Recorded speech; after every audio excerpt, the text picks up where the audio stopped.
Ya, mari kita masuk dalam doa ya.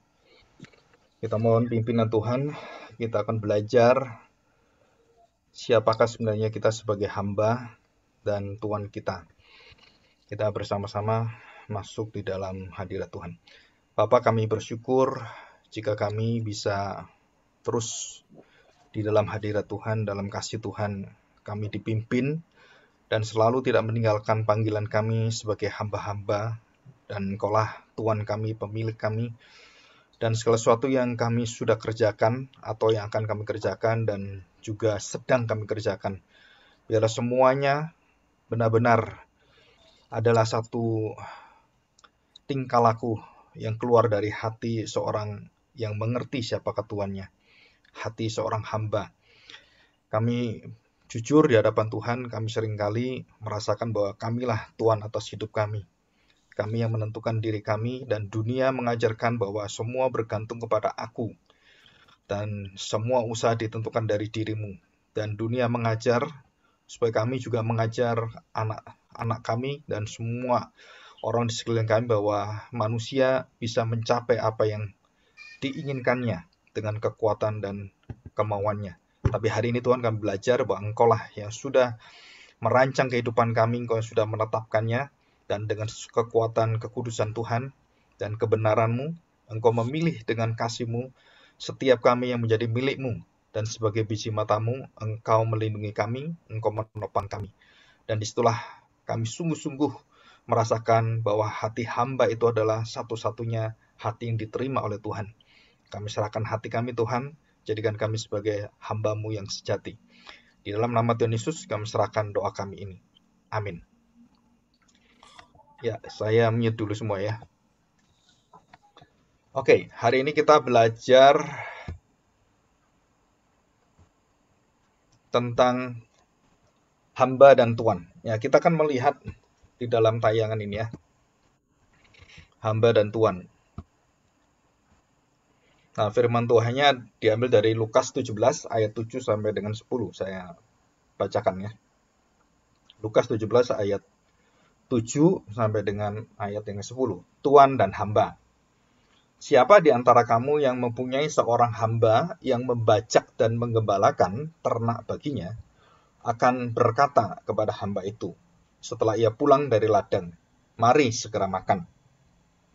Bukankah sebaliknya, ia akan berkata kepada hamba itu, sediakanlah makananku, ini gembalanya ya, ikatlah pinggangmu dan layanilah aku sampai selesai, aku makan dan minum. Dan sesudah itu engkau boleh makan dan minum. Adakah ia berterima kasih? Nah, ini ayat yang penting sekali. Adakah ia berterima kasih kepada hamba itu yang melayani tuannya? Karena hamba itu telah melakukan apa yang ditugaskan kepadanya. Jadi sudah taat dan melakukannya. Perlukah tuan itu berterima kasih? Jawabnya tegas. Wah, ini satu kalimat bertanya tetapi nggak perlu dijawab karena jawabannya jelas. Jawabannya apa? Tidak. Ya, jawabannya jelas sekali tidak. Jadi tidak perlu berterima kasih. Jadi Tuhan tidak perlu berterima kasih kepada kita waktu kita sudah melayani, sudah baik, dan disebut sebagai hamba yang setia itu. Tuhan tidak perlu dan tidak kita butuhkan juga terima kasih Tuhan bagi kita, dan juga Tuhan tidak perlu berterima kasih. Mengapa? Nanti saya jelaskan. Demikian jugalah kamu, apabila kamu telah melakukan segala sesuatu yang ditugaskan kepadamu, hendaklah kamu berkata, ini ya, jadi prinsip kita adalah kami adalah hamba-hamba yang tidak berguna, yang tidak bermanfaat. Ya.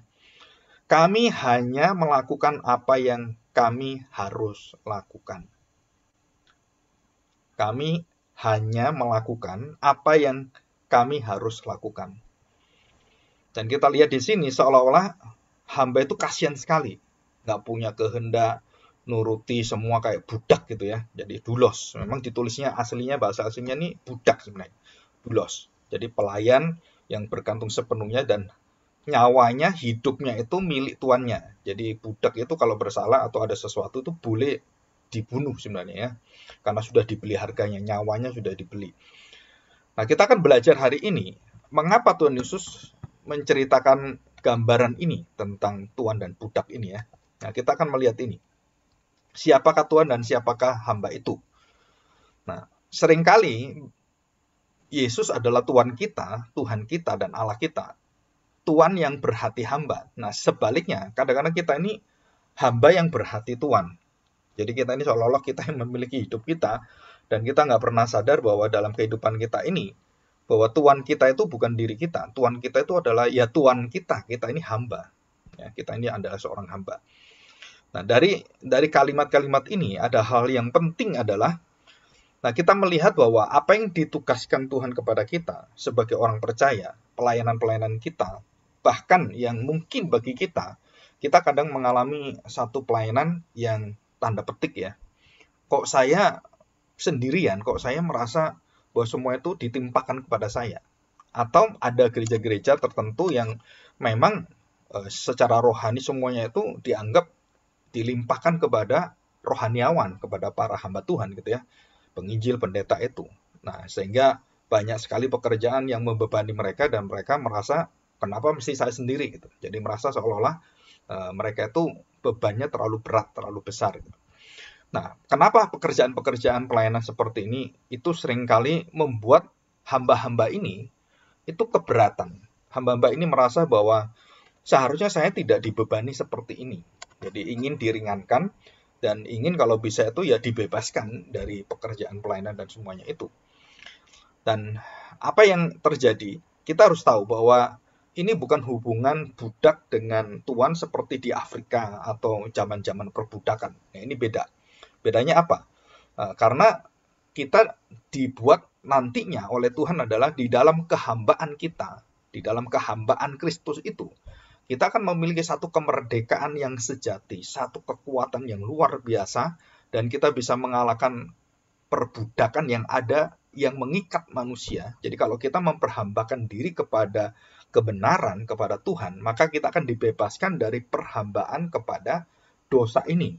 Jadi kalau saya diperhamba oleh dosa dan segala sesuatu yang ada di dunia ini, diikat di situ dan saya tidak bisa keluar, maka saya menjadi tuan atas hidup saya dan saya tidak mau menjadi hamba kebenaran, saya tidak mau menjadi hamba daripada Tuhan, hamba daripada Kristus, maka hidup saya itu akan terlepas dan kita akan tersesat ya.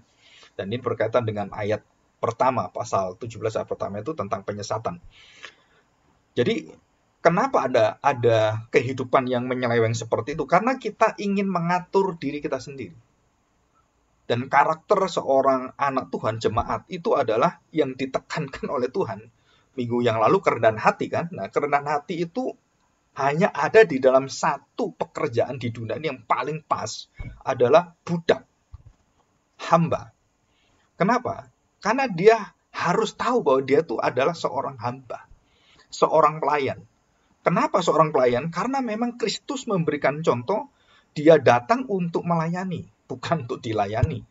Dia datang untuk memberikan hidupnya, dia datang untuk mempersembahkan dirinya. Jadi bukan mengambil hidupnya, bukan merasa dirinya harus dibela, merasa dirinya bahwa dia harus didukung oleh Bapaknya, dan dia harus ya dilindungi dan diselamatkan oleh Bapaknya. Dan itu permintaan orang-orang yang ada, yang selalu dipakai oleh iblis untuk apa? Untuk mencobai dia. Turunlah kamu dari salib itu, tunjukkan kekuatanmu, tunjukkan mujizatmu. Untuk apa? Bahwa dirimu itu bisa kamu selamatkan sendiri. Kamu bisa menyelamatkan orang lain, bahkan membangkitkan orang mati bisa. Nah, kamu sendiri mau mati nggak bisa menolong dirimu sendiri. Nah, itu berkaitan dengan apa? Dengan nilai dan value dan karakter sifat daripada hamba Kristus ini. Dan ini penting sekali. Kenapa? Karena kalau Kristus tidak mempersembahkan hidupnya menjadi hamba itu, maka tidak ada jalan keluar bagi seluruh manusia, karena tanpa menjadi hamba, tidak ada orang yang bisa memiliki Tuhan. Dan itu satu prinsip Alkitab. Jadi kalau kamu menjadi Tuhan atas dunia ini, dan tidak menjadi hamba bagi Tuhan, dan kamu diperbudak oleh dunia ini, maka kamu adalah hamba dunia ini, hamba dosa ini. Kalau kamu mengenal kebenaran dan hidupmu hidup untuk kebenaran untuk Tuhan, maka kamu adalah hamba kebenaran, hamba Kristus, dan hamba Allah. Dan itu jelas sekali. Ya. Jadi kita harus diminta oleh Tuhan untuk apa? Untuk melihat gambaran seorang hamba itu apa. Jadi yang pertama, di dalam pasal 16 terakhir dan pasal 17 pertama, ada 3 peristiwa ya. Jadi termasuk cerita tentang hamba ini. Nah, yang 2 ini saya mau awali dengan bagaimanakah seorang hamba itu bisa menjadi hamba. Yang pertama, Tuhan Yesus mengatakan tentang pengajaran mengampuni dosa dan menegur dosa. Mendisiplin orang-orang yang sesat, orang-orang yang berdosa, dan itu harus diberitahu tentang kesalahannya, terutama adalah tentang keselamatan dan siapakah Kristus. Kalau mereka tidak bisa menerima Mesias, maka mereka itu harus ditegur, mereka harus diberitahu, dan mereka harus diberikan pengajaran sesuai dengan firman Tuhan. Dan itu adalah kita harus menyediakan hati untuk apa? Untuk mengajar, untuk mengarahkan. Kalau mereka tidak mau mengikut Kristus yang benar, maka kita berhak untuk memberitahu kepada mereka. Ya, sampai ada langkah-langkahnya. Bahkan kalau di dalam Kisah Para Rasul dan juga suratan Rasul Paulus, itu kita harus lepaskan orang itu supaya tidak mengganggu di dalam gereja, dan orang-orang seperti ini itu akan merusak semuanya, dan kita harus melepaskan dia. Dan sampai akhirnya Paulus dengan sangat marah sekali, kita harus serahkan kepada iblis. Nah, itu satu satu teguran yang terakhir yang sudah tidak bisa lagi diterima. Nah, waktu menegur itu, kita harus memiliki hati bukan hanya menegur, tetapi mengampuni. Nah, ini yang sulit sekali. Tanpa hati seorang hamba, kita nggak bisa mengampuni. Kenapa? Karena kita merasa lebih tinggi menjadi Tuhan atas orang yang berdosa.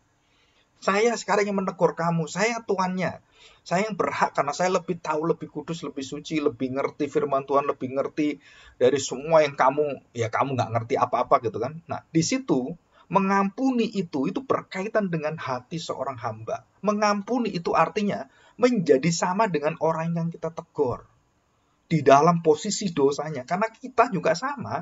Kita sama pernah jatuh dalam dosa yang sama.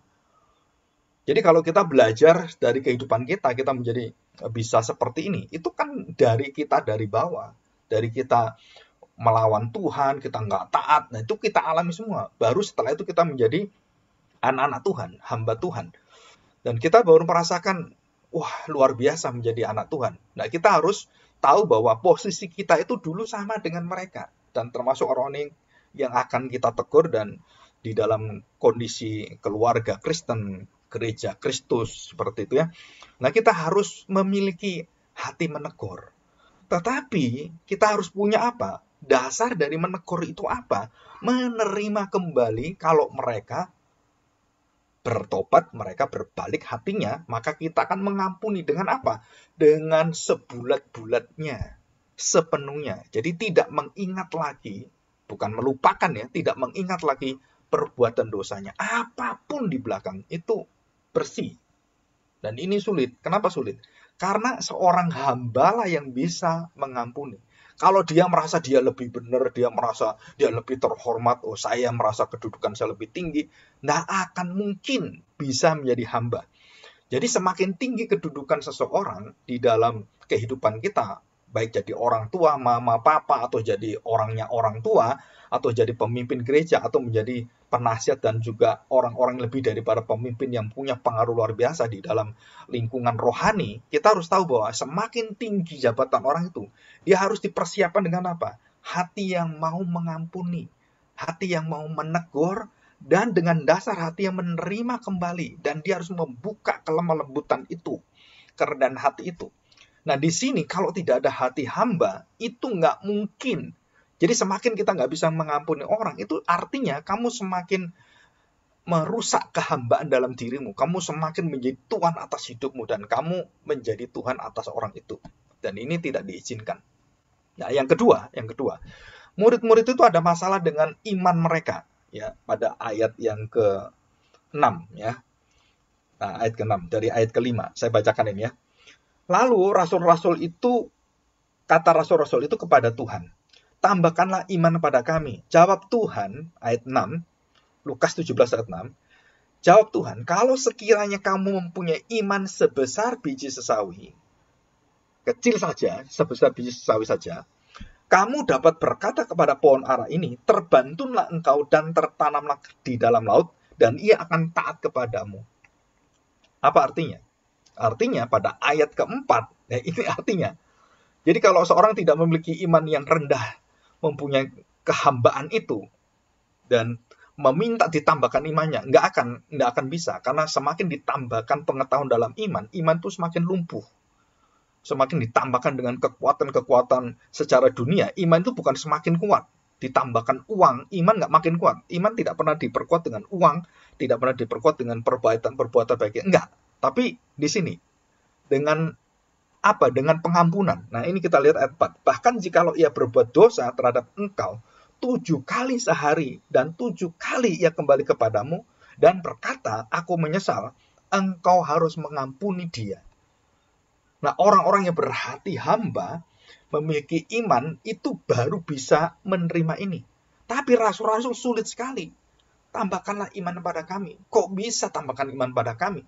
Loh, kamu kalau punya iman sebesar biji sesawi saja, kamu percaya kepada saya, dan kamu memiliki hati bukan hanya menegur, juga mengampuni, memiliki hati hamba, maka kamu bisa menerima itu. Wah, mereka sulit sekali. Kenapa? Karena, wah, kalau gini sampai kapan saya bisa menerima dia? Dan dikatakan dengan jelas, sampai berapa kali saya mengampuni orang-orang ini. Petrus juga diberitahu oleh Tuhan, 70 kali 7 kali. Artinya angka 7 itu adalah angka kelipatan bagi kekuatan pekerjaan Allah. Jadi pengampunan itu bukan pekerjaan kita, saudara.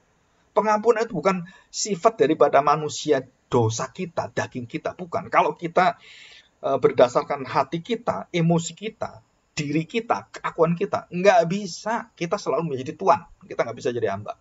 Tetapi waktu kita menyadari Kristus dan siapakah diri kita langsung tahu bahwa kita adalah seorang hamba. Dan posisi kita sama dengan orang yang kita tegur. Semakin kita menegur orang, itu artinya apa? Kita ngaca diri. Kita tahu diri kita tuh sama dengan dia. Karena dosa tidak ada besar kecil di hadapan Tuhan. Jadi kita sama dan posisi sama itu. Dan apa yang kita inginkan adalah hati yang mau diterima oleh Tuhan. Dengan syarat apa? Ya orang itu ditegur dengan kasih Tuhan, dengan disediakan pengampunan. Kalau kamu kembali kepada Tuhan, kami terima. Kamu menjadi saudaraku. Kita menjadi saudara seiman dan tidak ada lagi sekat dosa di dalam diri kita. Jadi persahabatan kita, persaudaraan kita itu tidak pernah dihalangi oleh dosa. Kenapa? Karena itu sudah dicabut dosa, perbudakan dosa, dan yang mengikat kita itu yang membuat kita jauh satu sama lain, renggang itu nggak ada nanti. Dan seorang hamba berhubungan dengan seorang hamba, sama-sama hambanya, dan di situ kekuatannya itu, persekutuannya adalah persekutuan para hamba-hamba ini, adalah di dalam kekuatan kehambaan Kristus. Jadi orang-orang itu saling merendahkan hati, saling mendahulukan orang lain, dan dalam setiap pelayanan, saudara, waktu kita ditegur, kita bersyukur sekali. Kenapa? Waduh, kamu ingatkan saya, aduh saya terima kasih. Bukan semakin apa? Semakin kita benci orangnya. Semakin diberitahu kebenaran, semakin kita musuh orangnya. Dan itu manusia lama kita. Nggak mungkin kita menjadi hamba dengan cara seperti ini. Dan bagaimana kita menjadi hamba? Kita harus memiliki iman yang sebesar biji sesawi. Ya. Dan Alkitab itu selalu memberikan ilustrasi gambaran. Iman itu sebesar biji sesawi. Memberikan persembahan itu sekecil dan bukan sekecil ya, seringan atau dipersembahkan oleh seorang janda itu. Dan begitu sepeser 2 peser itu yang diberikan dibanding dengan orang-orang memberikan besar, itu kecil sekali. Dan iman juga sama. Kalau kamu punya iman 1 biji saja, itu ada imannya dengan kecil seperti biji sesawi itu sudah cukup, Tuhan katakan. Berarti apa? Masalahnya adalah bukan soal imannya, bukan soal bagaimana menegurnya, adalah ya ini intinya. Kehambaan Kristus itu tidak pernah menjadi milik kita. Jadi kita sehari-hari kita akan melihat, kita ini hamba enggak? Apa artinya? Nah, kamu sekarang dalam posisi-posisi tertentu, kalau lihat orang bersalah, orang berdosa, nah kamu posisimu di mana? Kamu berada sebagai tuan, mengajari mereka, merasa tinggi dari mereka, atau kamu merasakan hal yang sama pada masa-masa kamu diterima oleh Tuhan. Dan disitulah kita bisa menghadapi orang itu dengan kelemah lembutan Tuhan dan menegur orang itu dengan kasih Tuhan dan menyediakan pengampunan. Kalau itu berurusan dengan kita, kita harus yang proaktif memberitahukan. Atau kalau perlu gitu ya, kita datang dan meminta maaf dulu. Kalau memang saya salah, saya meminta maaf. Kalaupun saya nggak tahu salah saya di mana, tetapi kita datang. Dan kalau orang itu juga sama, datang pertama kali, dan kemudian proaktif menyatakan yang sama, dan kedua orang ini bertemu saling rendah hati dan menjadi seorang hamba hatinya, wah itu persekutuannya semakin erat. Kenapa? Karena kita tidak disekat dengan dosa keegoisan, keiri hatian.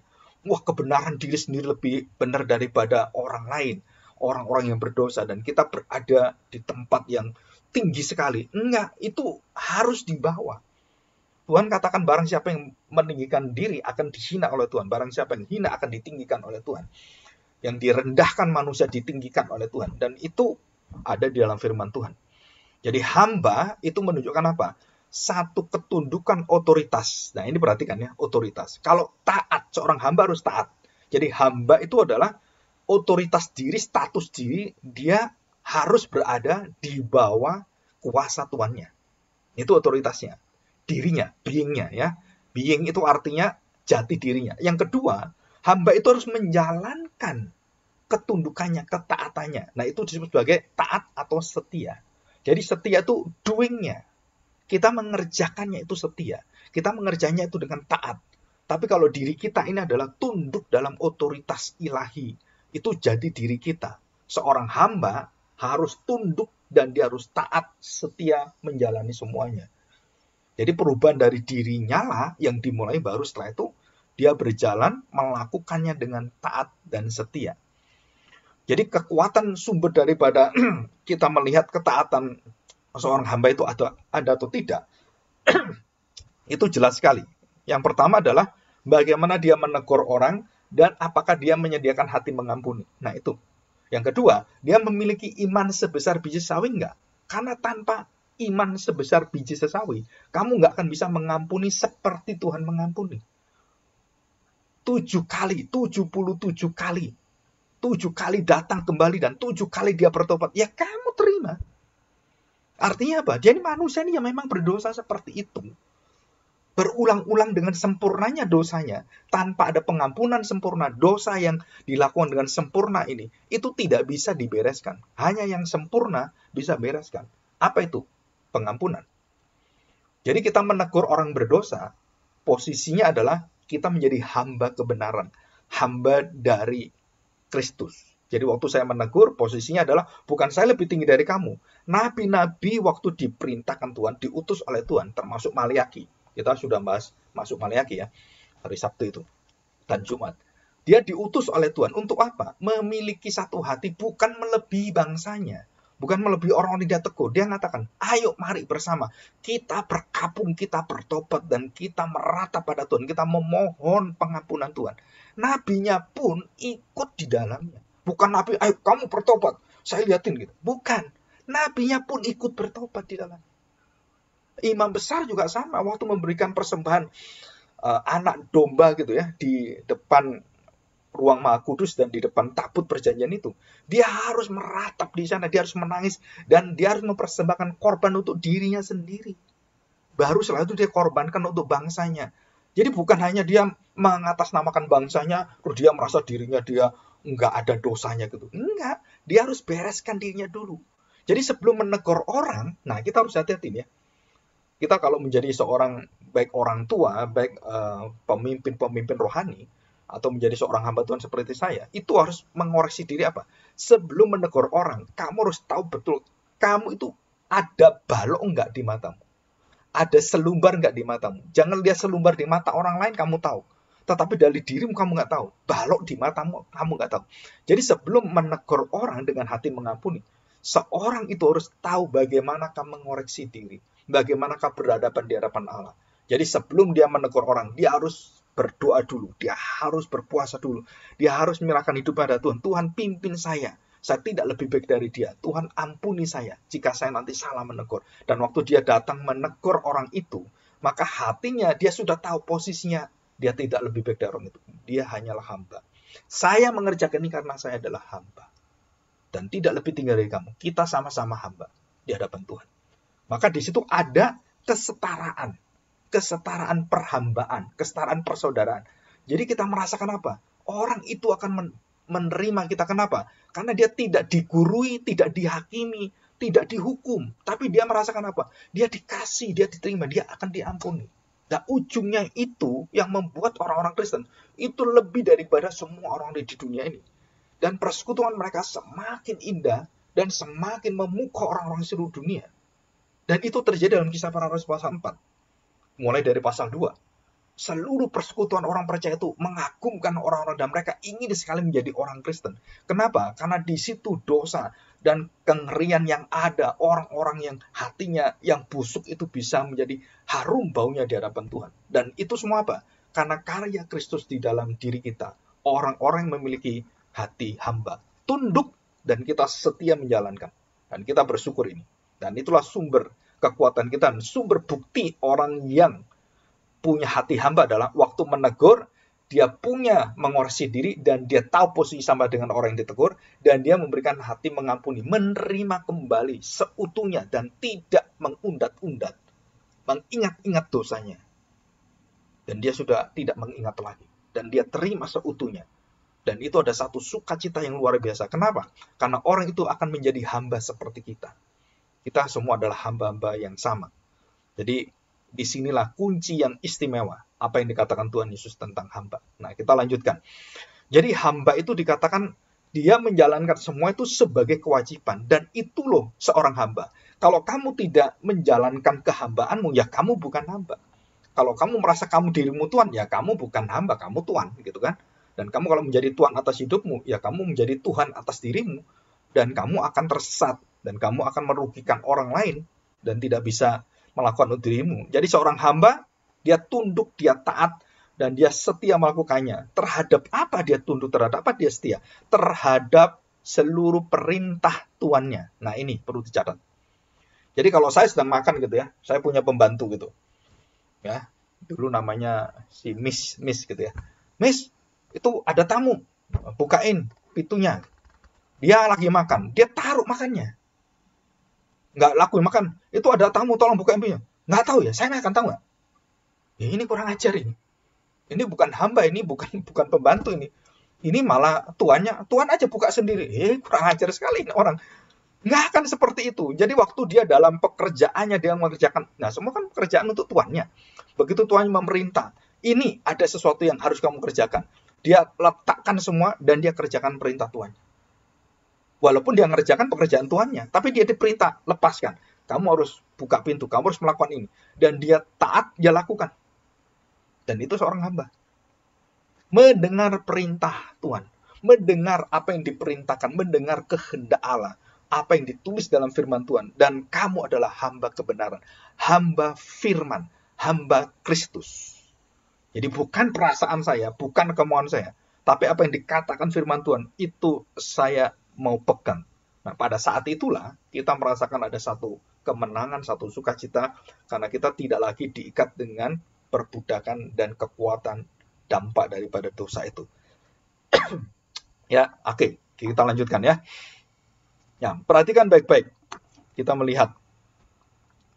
Perhatikan baik-baik. Jadi, setelah dia mendengar perintah tuannya, terus dia jalankan, baik itu pekerjaan dia lakukan semua. Nah, saya tanya sekarang, semua ini dia kerjakan untuk dirinya atau untuk tuannya? Jawabannya adalah untuk kemuliaan tuannya. Ya.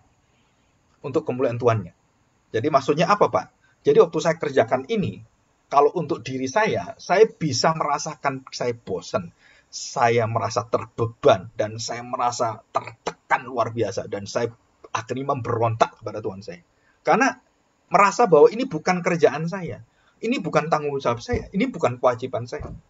Tapi kalau seorang hamba yang mengerti tuannya dan tahu hidupnya adalah bergantung pada tuannya, maka seluruh pekerjaan dia lakukan, tanda petik kewajiban dia itu, dia lakukan dengan satu hati yang penuh dengan sukacita. Kenapa? Karena hidupnya dipegang, dipelihara, dan dijamin oleh tuannya. Dan ini yang penting. Jadi seorang budak itu, seluruh hidupnya, makan dan semuanya, itu dijamin oleh tuannya. Budak ini melakukan pekerjaan yang dipercayakan kepada dia dari tuannya. Karena apa? Karena dia hidupnya itu diselamatkan oleh tuannya. Ini kuncinya. Jadi dia mendengar perintah, kenapa? Karena dia sudah menyelamatkan hidup saya. Dia sudah menebus saya. Dia sudah memiliki saya. Dan saya waktu menjalankan semua bukan untuk diri saya, tapi untuk Tuhan saya. Kenapa? Karena dia sudah memberikan nyawa untuk saya. Dia sudah menebus saya. Dia sudah membeli saya. Dan itu adalah Tuhan saya. Tuhan itu artinya juga dalam arti penciptanya juga sama dengan semua manusia. Nah, kalau kita tahu seperti ini, pekerjaan dan semua pelayanan untuk sang Tuhan itu bukan untuk nama dirinya. Jadi semakin tuannya itu dipuji, dia semakin bersukacita, bukan sebaliknya. Kalau dia melakukan kita dipuji, wah dia makin senang. Wah iya, coba gitu ya. Dan kemudian dia lihat budak-budak yang lain nggak rajin, nggak ya kurang benar gitu ya. Terus dia waktunya lebih panjang, dia bisa memberikan pekerjaan yang lebih baik. Wah dia merasa dia lebih unggul dari yang lain. Padahal tetap aja kamu budak. Jadi bukan itu yang Tuhan lihat. Kita seringkali membandingkan pekerjaan-pekerjaan kita dengan orang-orang yang lain, yang bertalenta lain, yang sama-sama budak di dalam hamba Tuhan, di dalam pekerjaan dan pelayanan keluarga Kristus gitu kan. Tetapi kita seringkali kita membandingkan itu. Padahal kita nggak bisa membandingkan itu. Karena masing-masing punya pekerjaan, punya talenta, dan punya panggilan dari Tuhan. Dan kita tidak bisa lagi untuk apa? Membanding-bandingkan. Apa yang kamu kerjakan, dipercayakan, dan itu kewajiban kamu. Itu kamu lakukan bukan untuk membandingkan, bukan untuk dirimu, tetapi untuk apa? Memuliakan pekerjaan Tuhan. Bahkan seorang hamba yang baik itu melihat hamba lain di dalam kekurangan, dia bisa membagikan hidupnya pada hamba itu. Dan ini ada di dalam lingkup perhambaan. Dan semua hamba itu sebenarnya diikat dengan kesetiaan kepada tuannya. Bukan kepada dirinya, nama dirinya, tapi kepada kesetiaan pada tuannya. Dan hamba itu harus mau melepaskan semua apa yang dikerjakan pada saat tuannya meminta dan memerintah dia melakukan A, B, C, D. Yes, dan itu adalah satu prinsip yang ada di angkatan darat, di tentara-tentara itu ya komandonya. Jadi nggak bisa membantah. Dan saudara tahu, jadi tempat tertinggi di dalam ketaatan itu adalah di dalam tentara, army, ya Navy dan semuanya. Amerika sangat terkenal sekali. Yes, yes gitu. Dia diperintah apapun, bahkan dengan nyawanya dia akan mati di perang itu, dia tetap dia persembahkan sampai titik akhir dia akan mati dia. Dan itu seorang hamba. Jadi seorang hamba itu sudah menyediakan hidupnya, bukan hanya dia mengerjakan apa yang dipercayakan, sampai nyawanya pun itu dipersembahkan untuk tuannya. Dan ini satu kekuatan seorang hamba. Kristus sebagai hamba, apa kekuatan seorang hamba? Dia bukan mengambil dunia supaya mendukung dia, supaya dunia melayani dia. Enggak, dia persembahkan dirinya sebagai hamba. Untuk apa? Untuk mengikat dunia. Untuk mengikat orang-orang yang percaya kepada dia. Jadi waktu dia mati sebagai hamba yang setia, yang sempurna di kayu salib, tujuannya apa? Dia akan mengikat semua orang-orang yang akan berhati hamba dan mendapatkan keselamatan yang selama-lamanya. Tanpa itu kita nggak bisa, ya nggak bisa. Jadi seorang hamba itu selalu siap untuk mengikat pinggang, berjalan dan mempersiapkan semua akal, pikiran, budi semua. Walaupun kadang tidak sesuai dengan pikiran kita, perasaan kita, tapi firman Tuhan mengatakan harus taat. Kita harus taat. Dan walaupun jalannya buntu, mau kemana kita nggak tahu. Waktu kita lihat bagaimana hamba, sebagai hamba di dalam hati Musa, di dalam hati Yosua, di dalam hati para nabi-nabi, dan semuanya jelas sekali. Tidak ada jalan keluar di depannya. Dan mereka hanya diperintah Tuhan. Lakukan ini. Batu nggak ada airnya. Musa, bicaralah kepada batu. Musa tidak taat. Dan batu itu dipukul karena dia emosi. Berdosa. Coba bayangkan. Musa itu kehambaannya masih bisa berdosa. Kenapa? Karena emosi dia sangat tertekan dan mengalami satu tekanan luar biasa karena bangsa Israel begitu biadab, begitu keras kepala, tekar tengkuk dan musuh Tuhan terus. Sampai akhirnya dia bukan marah pada Tuhan, dia marah pada bangsa Israel. Nah, waktu dia marah pada bangsa Israel dan memukul tembok itu, batu yang besar itu, berdosalah dia. Dosa apa? Tidak taat. Saudara perhatikan ini. Jadi banyak dalam hidup kita tuh seperti Musa. Bukan karena kita musuh Tuhan, bukan. Karena kondisi yang ada, kita akhirnya musuh Tuhan. Secara tidak langsung, dan Tuhan katakan, kamu berdosa Musa, dan kamu tidak boleh masuk tanah perjanjian karena kamu tidak taat. Hanya karena mukul, bukan karena mukulnya, ketidaktaatan. Kenapa tidak taat? Saudara perhatikan, emosi Musa menguasai dirinya, dan seorang hamba tidak boleh dikuasai dengan emosi dirinya.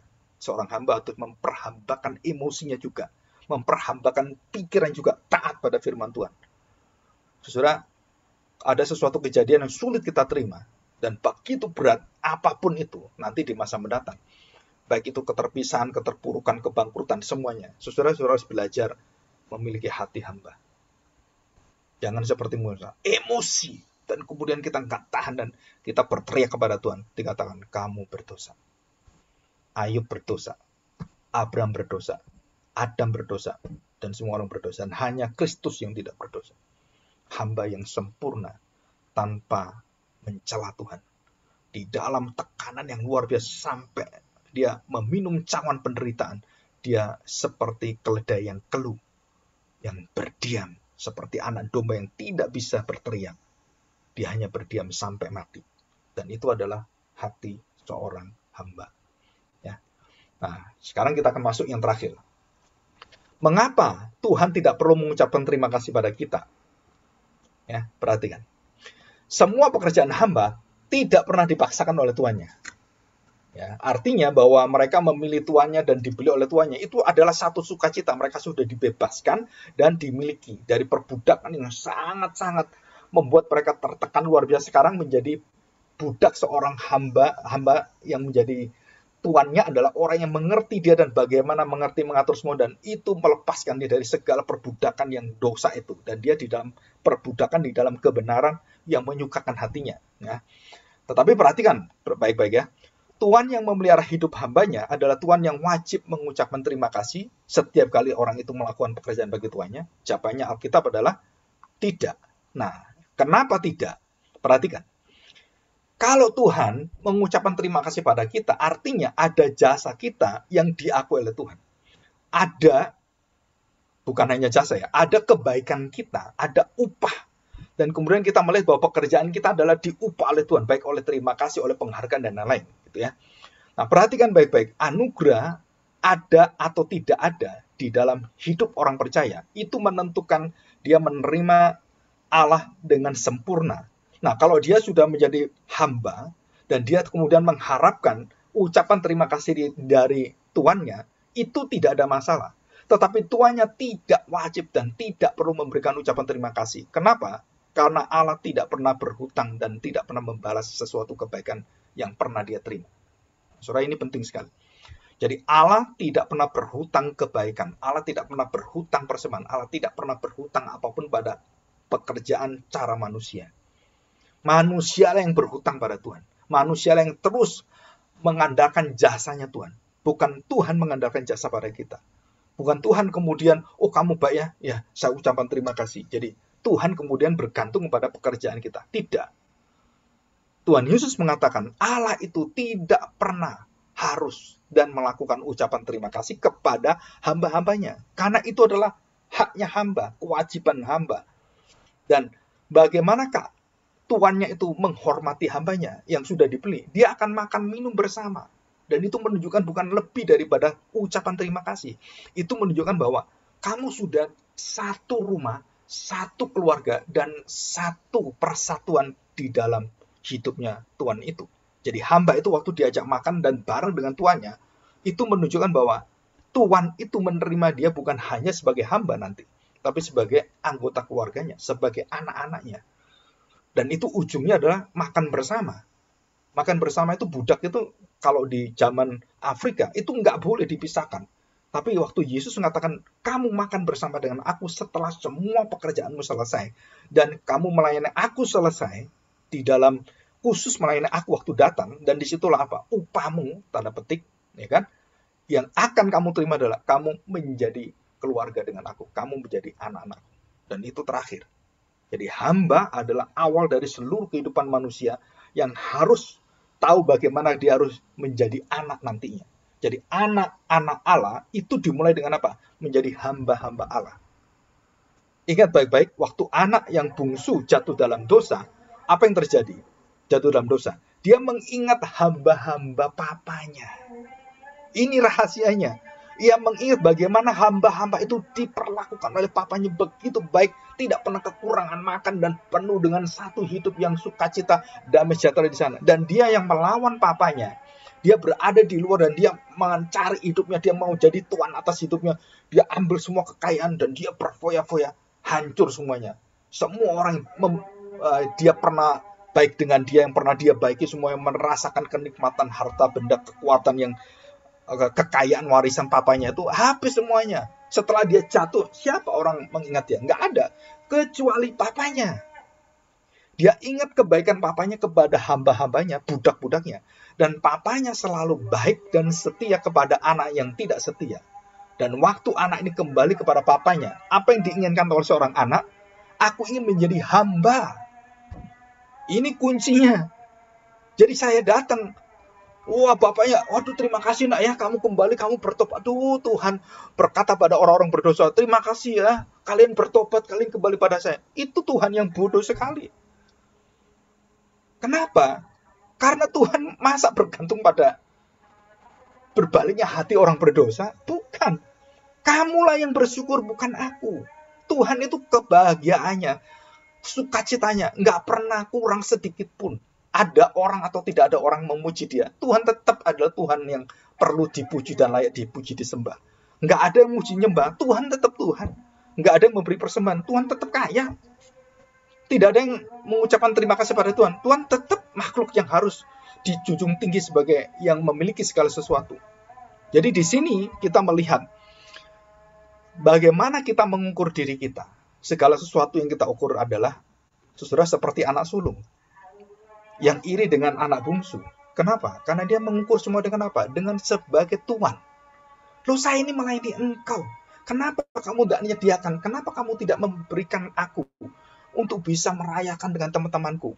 Anak lembu sapi. Kenapa orang berdosa ini datang? Adikku yang kurang ajar, yang memboroskan harta bapak ini, kok mau datang? Ini harusnya dibuang saja.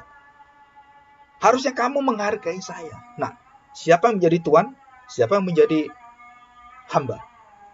Anak yang sulung sepertinya hamba, anak yang bungsu sepertinya tuan. Berbalik.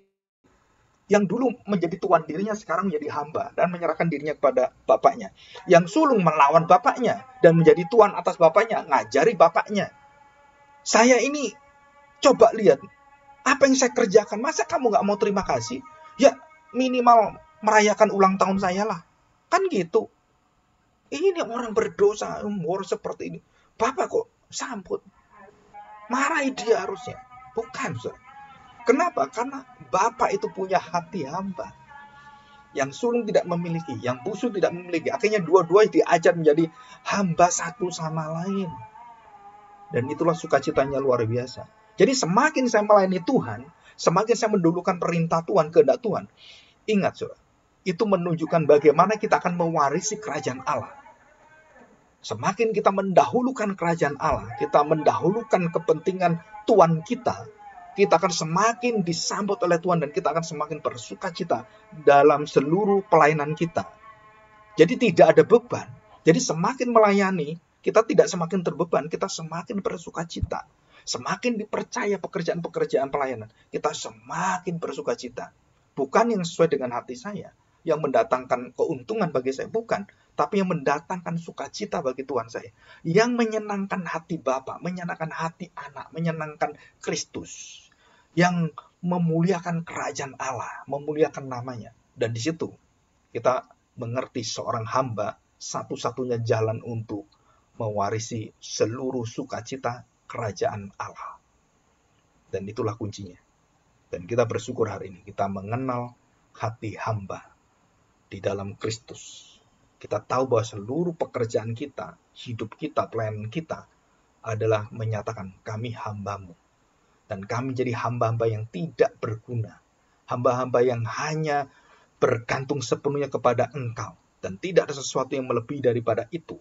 Dan seorang hamba, segala pekerjaan semua bukan untuk membanggakan diri, untuk merendahkan orang lain, untuk membandingkan orang lain. Tetapi sungguh-sungguh dia berada di hadapan Allah. Dia berada di dalam kekuatan Allah yang mendukung, yang sudah menyelamatkan dia. Dan disitulah kasih kekuatan sesama manusia muncul dalam diri kita. Untuk apa menyatakan kehambaan kita? Ya, mungkin lain waktu kita membahas hukum kasih dengan hukum kehambaan. Itu terikat dengan indah sekali. Tanpa memiliki hamba, kita nggak mungkin mengasihi sesama kita. Tanpa Kristus memberi contoh pada kita, tidak mungkin ada manusia mengasihi Allah. Jadi perhatikan, saudara. Ya. Satu-satunya manusia mengasihi Allah dengan hati hamba, itu hanya Yesus Kristus. Dan Tuhan tidak pernah menerima hati siapapun yang pernah berkenan pada dia. Dan Tuhan hanya berkata di langit, surga dibuka, dia mengatakan, inilah anakku, aku berkenan pada dia. Dan dia menjadi hamba seluruh daripada perintah-perintahnya. Dan dia menerima dengan satu sukacita, dia tidak pernah berteriak, dan dia mengerjakan bukan untuk mendapatkan terima kasih, tetapi dia mengerjakan karena dia adalah seorang hamba. Dan kita bersyukur, kita tahu rahasia pelayanan, kita tahu rahasia orang percaya, yaitu memiliki hati hamba. Ya, dan kita akan mewarisi sukacita besar dan warisan janji-janji dari Tuhan kita Yesus Kristus. Mari kita berdoa. Kita bersyukur di hadapan Tuhan. Bapa yang baik, kami tahu bahwa kami sudah mendapatkan kemenangan yang besar. Engkau sudah membeli kami, Engkau sudah melunasi hutang-hutang kami, dosa-dosa kami. Dan bahkan kunci dari kerajaan maut sudah Engkau cabut. Dan Engkau memberikan kunci kerajaan surga. Sehingga dengan iman sebesar biji sawi, dengan hati yang memiliki pengampunan di dalam kami, mengerti orang-orang yang berdosa selain kami mampu membuka dosa-dosa mereka, tapi kami harus mampu juga membuka hati kami untuk menerima mereka yang sama seperti kami sebelumnya. Dan disitulah Tuhan, kami membutuhkan hati seorang hamba yang bukan berpusat pada kehidupan diri kami, berpusat pada kepentingan kami, perasaan kami, tetapi sungguh-sungguh kami melihat hati Kristus, perasaan Kristus dan pikiran daripada Engkau Tuhan.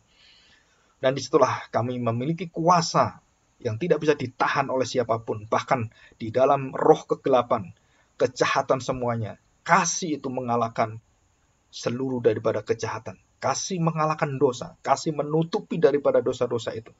Dan kami tahu Tuhan bahwa di dalam kasih itulah kami menemukan Kristus yang ada di tengah-tengah kami.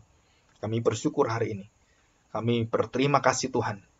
Dan kami bersyukur karena Engkau memberikan kami hati hamba. Sehingga dengan hati hamba inilah kami melihat seluruh kehendak Tuhan dengan jelas. Dan kemuliaan Tuhan ada di depan kami di perjalanan hidup kami dan sempurna sampai kami bertemu dengan Engkau. Sukacita besar akan menanti orang-orang yang berhati hamba. Dan kami mau menerima itu dan meyakininya di dalam iman kami. Karena hanya dengan iman sebesar biji sawi, kami bisa memiliki hati hamba itu. Terima kasih Bapa. Kami serahkan doa kami di dalam nama Tuhan kami Yesus Kristus. Amin. Ya, saya serahkan kembali kepada